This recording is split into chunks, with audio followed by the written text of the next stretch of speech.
We are finally doing the February wrap-up.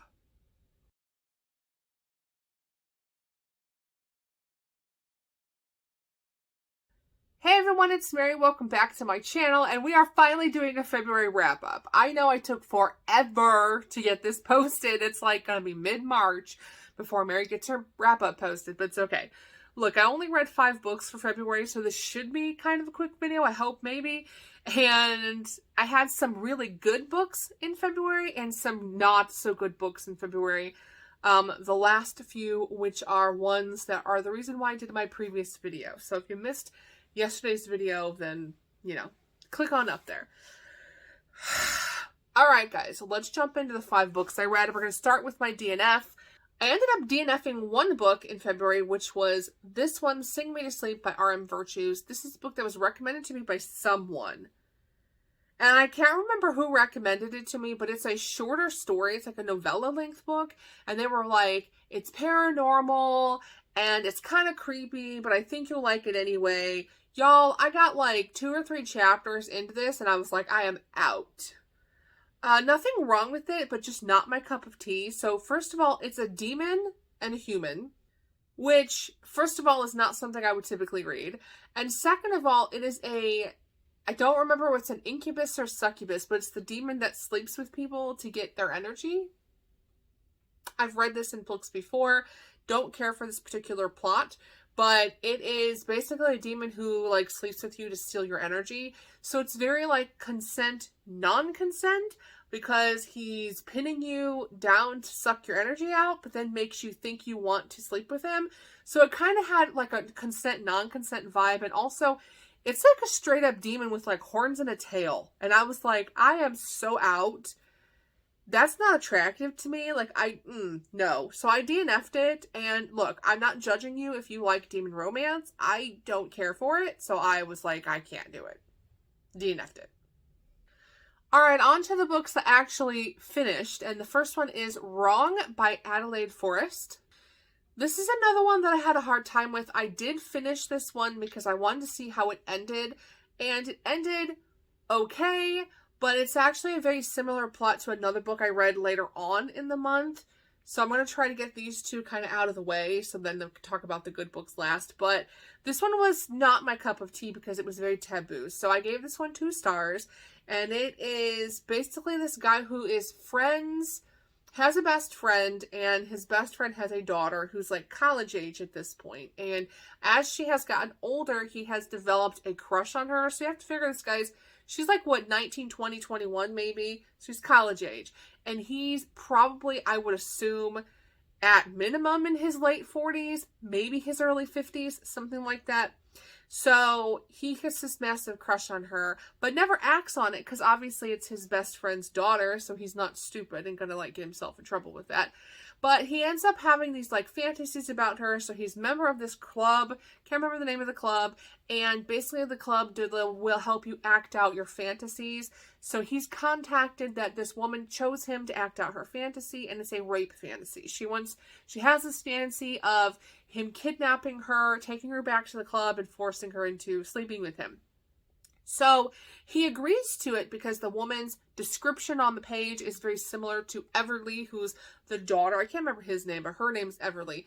The description is very similar to Everly, which is the best friend's daughter that he's got the crush on. So he agrees to act out this fantasy because he says it'll also act out his fantasy of sleeping with Everly. So he goes to this coffee shop where he's supposed to meet and kidnap the woman from the club and sees Everly. And he's like, wait, she's sitting at the table they said she would sit at. She's wearing the clothes they said she would wear. And she looks, it's the same description of Everly.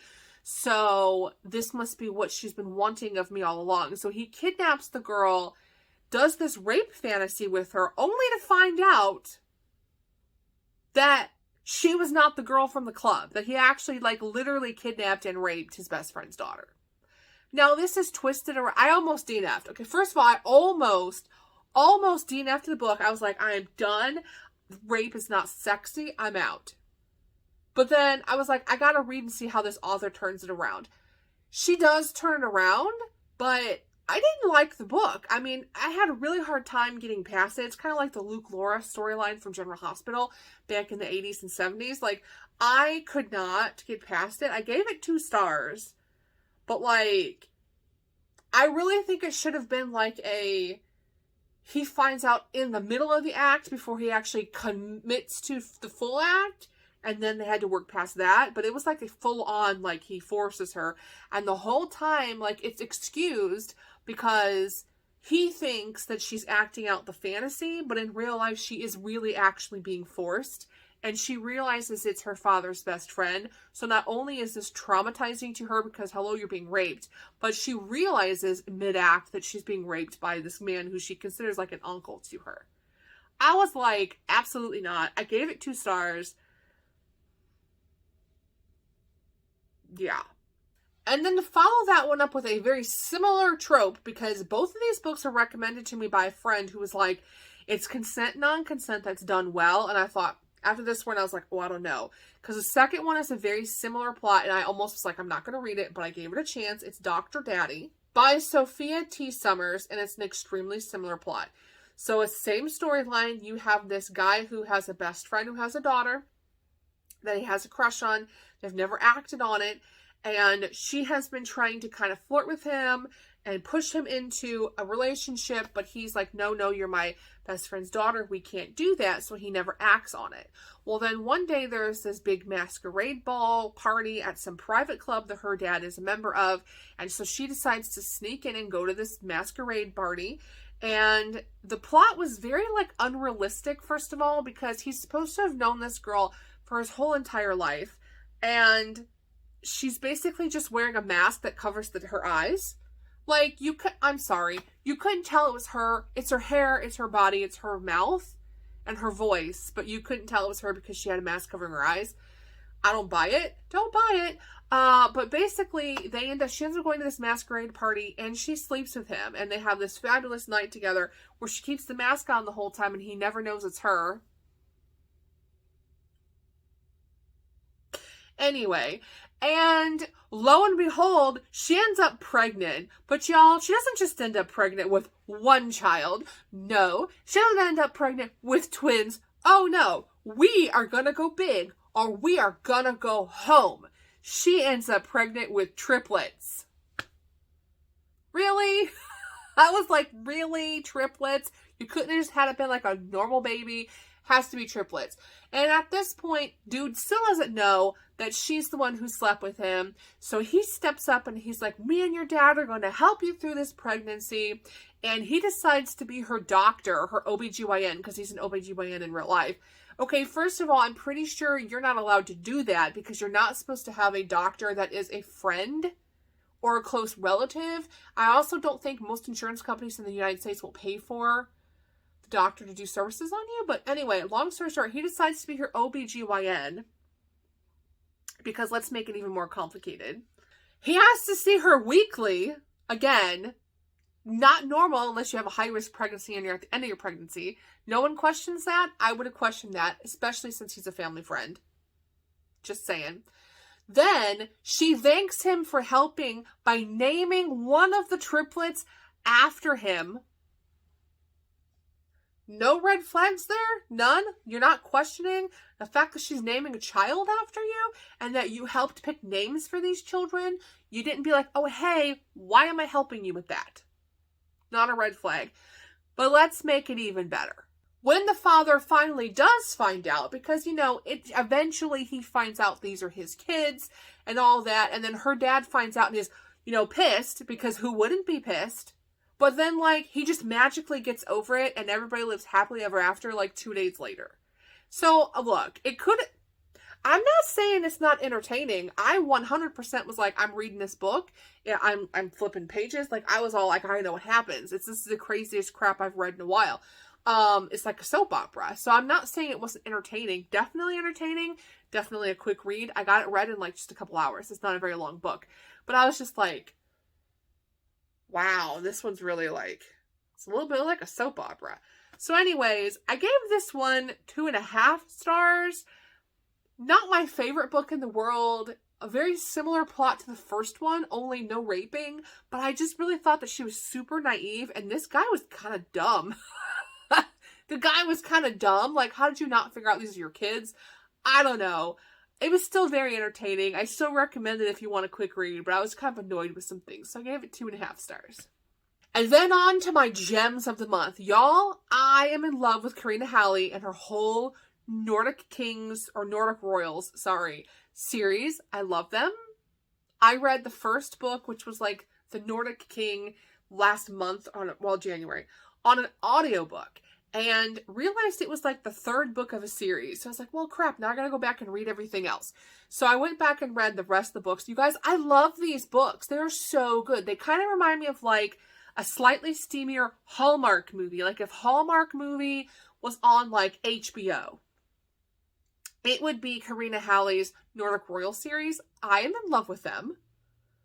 So excited. So I have to tell you, I read the entire series I was missing. So the very first book is The Swedish Prince. That is the first one in the series, and it is about Victor and Maggie.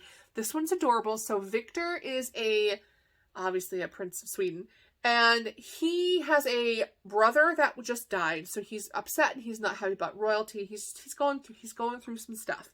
So he decides to go to America to kind of find himself, and he ends up going on this drinking binge one night in a bar and gets drunk and passes out. Well, Maggie happens to be at the bar, and she's like, you can't just leave this guy here. Poor guy's passed out. He's from a foreign country.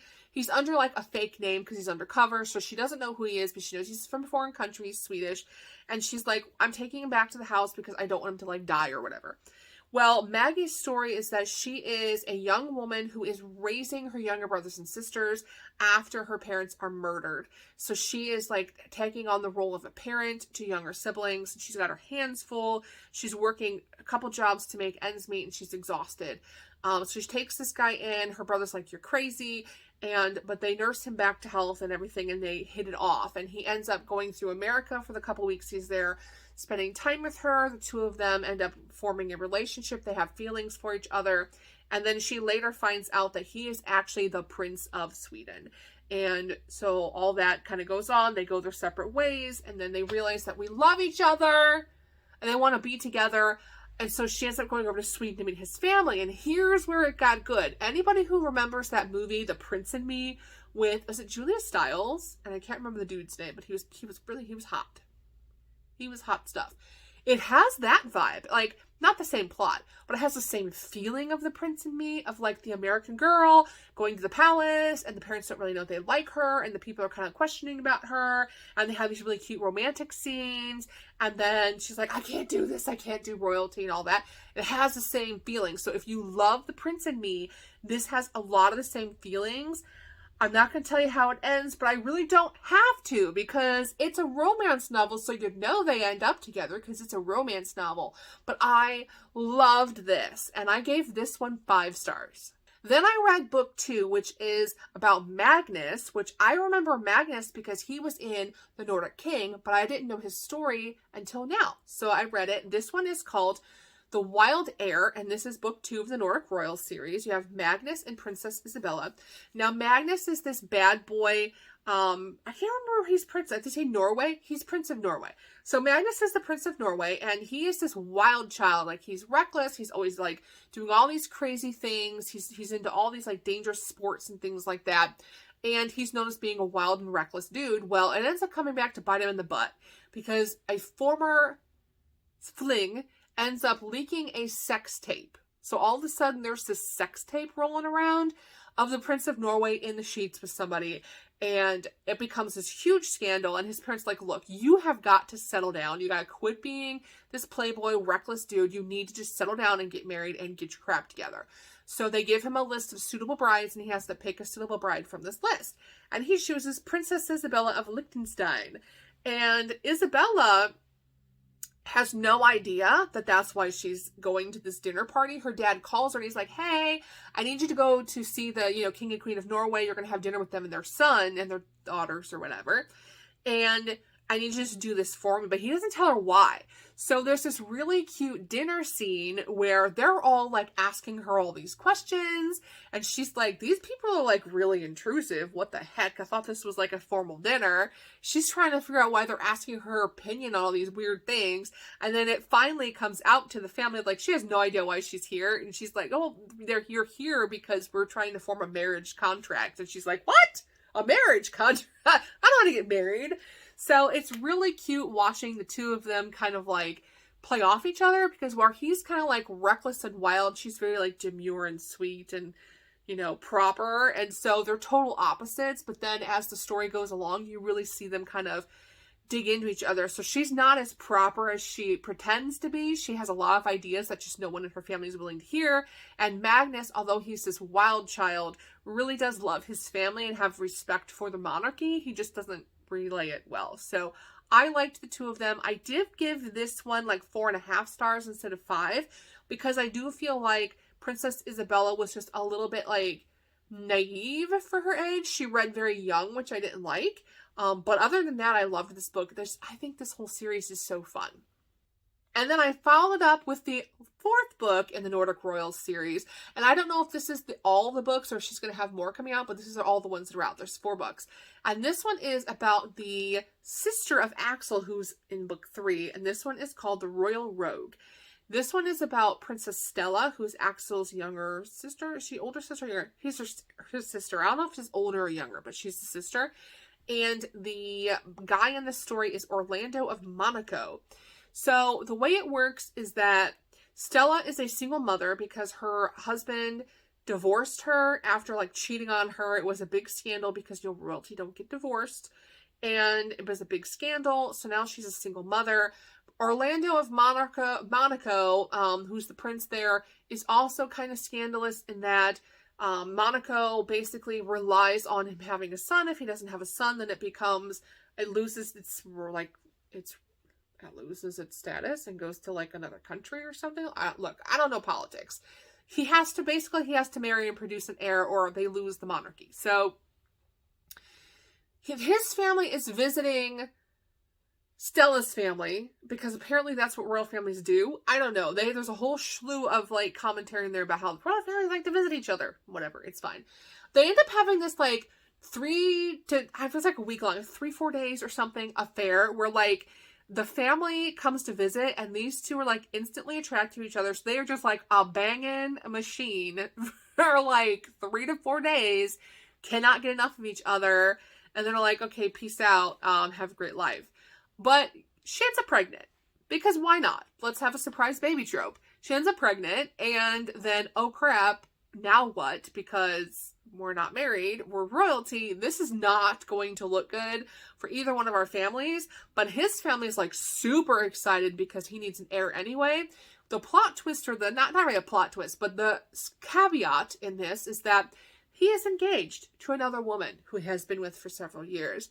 It is a fake relationship, but there's a lot of reasons for this fake relationship that come out. And then you've got Stella, who's already had the bad marriage and is divorced. So she's not in a huge hurry to get remarried. So a lot of like trying to get over past hurts and all this stuff to end up together. But one of the things I really respected was how the author wrote Orlando's character, because he steps up and chooses to be a part of this baby's life regardless of what everything else that goes on, which I think was really nice to see a strong male character who's like, I will step up and take care of this child. But what I also appreciated was that Stella was like, I'm a single mother and I don't need you to step up. She's like, I can do this on my own, but they choose to mutually raise the child, which I love. So I ended up giving this one 4 stars.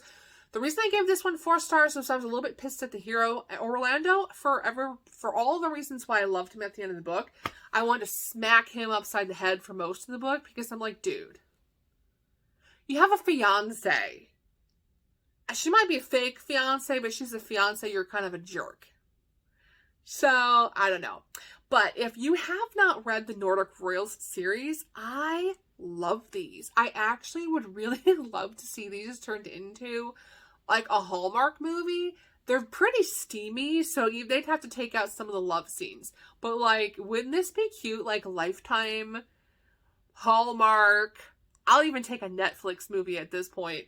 I just think they're adorable. I love royalty. I'm like, somebody make this. Look, I have no connections. To the movie industry. But somebody needs to make this happen because I love these so much.